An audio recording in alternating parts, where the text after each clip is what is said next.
I grew up on a small island in a very small nation where there were their own traditions and customs. But thanks to my mental abilities, I managed to get to the mainland and get an excellent education. I was not like everyone else, but nevertheless I managed to get attention from a very beautiful girl whom I married in the future. And she took the initiative to have our wedding according to the customs of my ancestors. It surprised me, but I agreed. But she had no idea what would happen if she didn't keep her vows. I, Craig Tapia, felt the touch of the wind on my dark hair as I drove my compact American convertible along a narrow road, heading towards the southern tip of Hakapi, my native island, in the southern part of the Pacific Ocean. Hakapi, an archipelago of several islands with the largest one stretching for 100 kilometers, serves as home to 15 million local residents and around 100,000 foreigners, mostly Americans. This state with its unique culture, self-governance, and defense forces transitioned from monarchy to democracy, following the example of the USA, with a president elected for a 5-year term and a House of Representatives where elections are held every 2 years. Striving for modernity, Hakapi began its modernization 7 decades ago under the leadership of the previous monarch, successfully implementing modern conveniences while preserving traditional values, which has allowed it to maintain one of the lowest divorce rates in the world. The islands are renowned for their glowing nightstones, sandy beaches, and hospitality, and thanks to this unique combination, Hakapi avoided foreign rule even during World War II. My hometown, where I was born and raised, has always been a home to me, a place where I feel happy and at peace. The weather today was perfect for our trip, not too hot and not too cold, with acceptable humidity. However, the purpose of our journey stirred mixed feelings in me.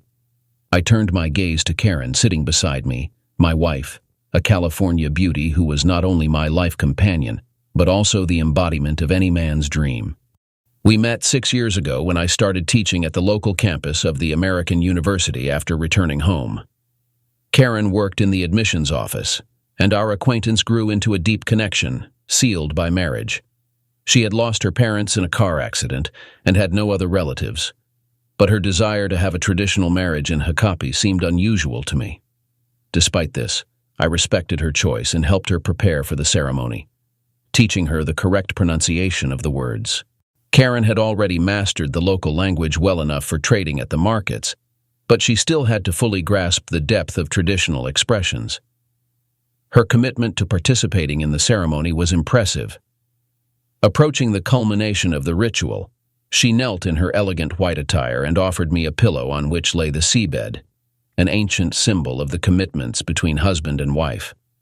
Uttering the traditional promise of a shared life in body, mind, and spirit, she infused these words with a special meaning that had been almost forgotten, except by the oldest and most conservative layers of society. I admired Karen's skill and attention to detail, decorating the dagger with symbols of my family and even adding a drop of her blood, as was done in ancient times. After she recited the incantation, I carefully removed her dress, leaving her naked before the attendees. Then I undressed and placed her on the wedding altar, where we united, demonstrating our bond in the most literal sense before all the guests, reaffirming the traditions of our ancestors. After the ceremony, we embarked on a journey, starting with our honeymoon in Las Vegas, and then returned to work and a life filled with love and understanding. But soon our idyllic life was disrupted by an offer for Karen to work in Washington, where we moved together, hoping for new opportunities. Life in the new place was full of changes. Her job required frequent business trips and participation in social events, where I sometimes felt like an outsider. These trials had an impact on our existence, turning life in Washington into a continuous series of challenges and discomforts. I often felt out of place, especially when I was perceived as an exotic amusement rather than an equal. It reminded me of a scene from a movie where one of the characters meets a great person and feels unworthy. Karen tried to support me, but I couldn't help feeling disconnected from my roots and true self.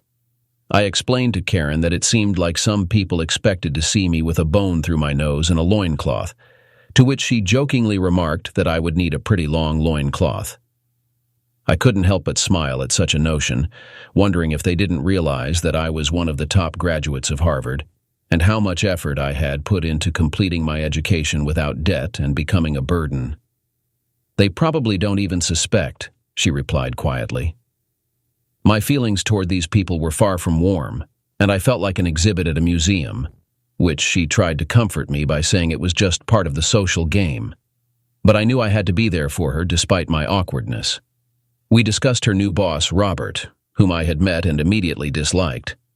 His manners seemed too intrusive to me, although Karen claimed he was a perfectly nice person.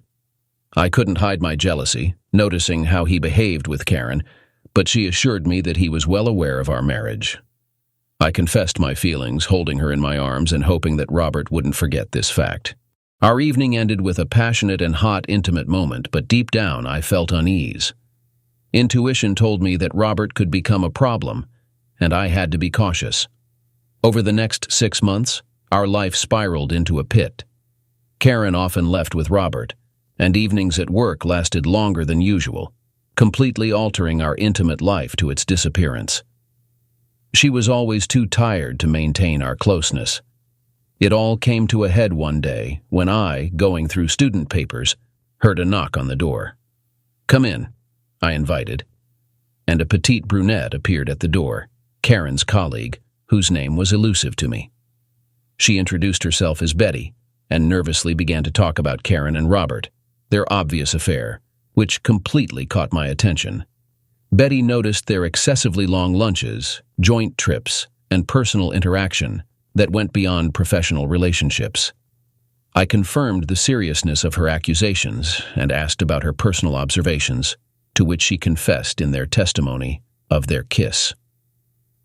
Betty emphasized that this could have serious consequences if it became known at the university.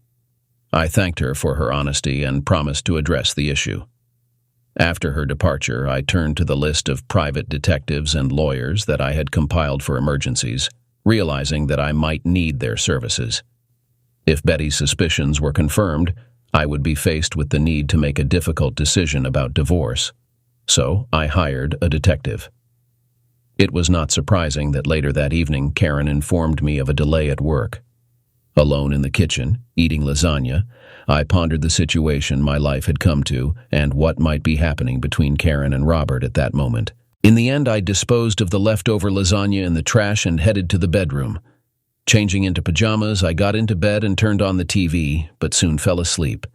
I was awakened by Karen's arrival, who gently kissed me on the forehead. Her hair carried the freshness of shampoo, and I detected a subtle scent of men's cologne, which immediately made me suspicious. "Sorry, I didn't expect to be delayed for so long," she whispered, claiming that she had dinner on the way back. After a visit to the bathroom, she returned in flannel pajamas, which clearly signaled her intentions, or rather, their absence. I had no desire to approach her myself after the presumed encounter with Robert. "Lately, you've been getting delayed often," I remarked, trying to hide my irritation.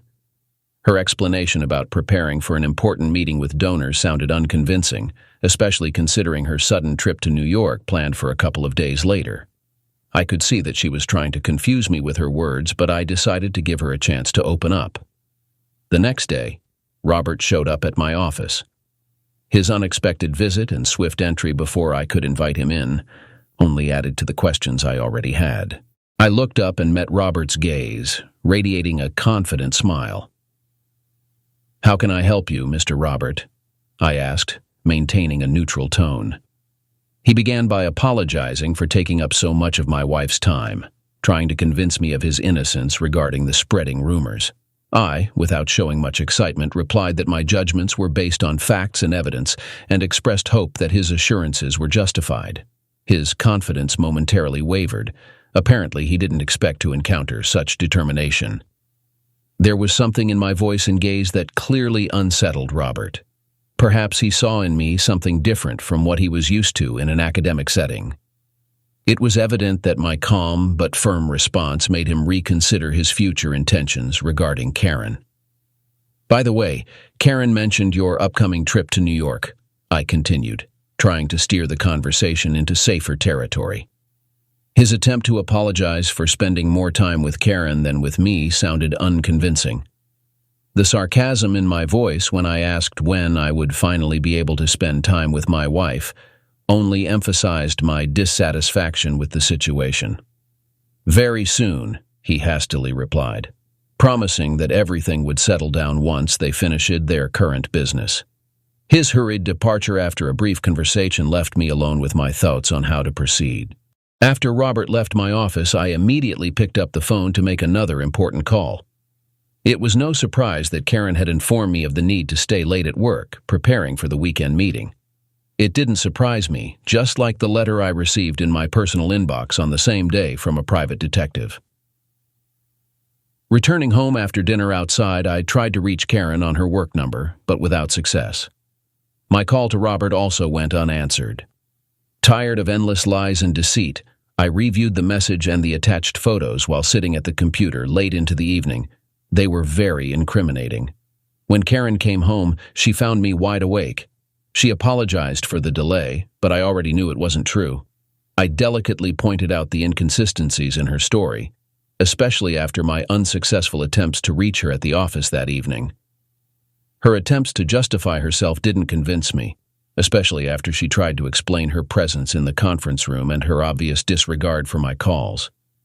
My disappointment reached its peak, and I decided not to continue the conversation about the Friday night dinner, which had clearly lost its meaning. The next morning, before her business trip, I asked Karen to at least let me know where she would be and to stay in touch. She wrote the name of the hotel and the room number, but I knew it was just part of her game. Our farewell was cold, and her final words, "I love you, Craig," sounded very different to me. I went to work, understanding that my actions would depend on her next moves. Despite all the evidence of her infidelity, I still hoped for a chance to fix the situation, although deep down, I knew my hopes might be in vain. From the moment Karen returned on Sunday evening until the end of the weekend, I didn't hear a word from her, but the detective kept me informed of their adventures with Robert. Reports of their nightlife escapades, dancing, and unrestrained fun, culminating in intimacy I hadn't experienced in a long time, filled me with rage. The video of them together in bed was the final straw. My confusion deepened when I noticed that Robert had neglected to use protection. Karen's question about contraception left me contemplating many things. Divorce seemed inevitable, but I was aware of all the pitfalls of such a decision in the United States. In search of alternatives, I began to act actively, considering every step, and realized that I needed to get divorced in my homeland, where I could restore my honor. When Karen returned, the usual warmth of our greetings was replaced with coldness. In the morning, I left without saying a word, continuing to remain silent throughout the day, despite her attempts to reach out to me. In the evening, her attempt to have a conversation was met with my silence and the display of a video that shocked Karen. Her attempts to justify herself and claims that it had nothing to do with me found no resonance in my heart. I openly asked questions to which she couldn't provide satisfactory answers, particularly about the possibility of pregnancy with Robert and health risks. Her attempts to justify the unacceptable behavior did not soften my stance. Instead, I became even more determined to end this marriage. My disappointment and bitterness from the betrayal only intensified after our last conversation when I witnessed her complete lack of remorse. "He assured me of his innocence," Karen repeated, to which I could only respond, "And you probably believed him blindly?" After everything that happened between us, I can no longer stay in this job. I've already discussed my resignation with the dean, who agreed it would be the best course of action. He also agreed to terminate both you and Robert for a flagrant violation of university rules. "When are you planning to leave?" she asked. "At the end of this week after the semester ends," I replied. She inquired about us, to which I responded that it was over between us. I explained that the divorce would be finalized upon our return, and she and Robert would need to be present. "Why does Robert have to be there?" she asked. I reminded her of the extradition agreement between Catania and the USA, and the fact that her marriage had granted her dual citizenship. With that, I made it clear that the conversation was over. Karen was shocked by what had transpired. She begged me not to go through with the divorce, but I asked her if I had been good enough for her. She claimed that I was the best but couldn't explain her actions. Then she admitted that Robert had been her first love and that she might have fallen in love with him again. I reminded her of the well-known saying that everything has its time to deceive and time to die, hinting at the inevitable end of our marriage. She asked if this meant there was no hope for us. I replied that her betrayal had shattered our marriage and killed our future together, expressing hope that it was worth it for her. The remaining part of the week proved to be a test of resilience.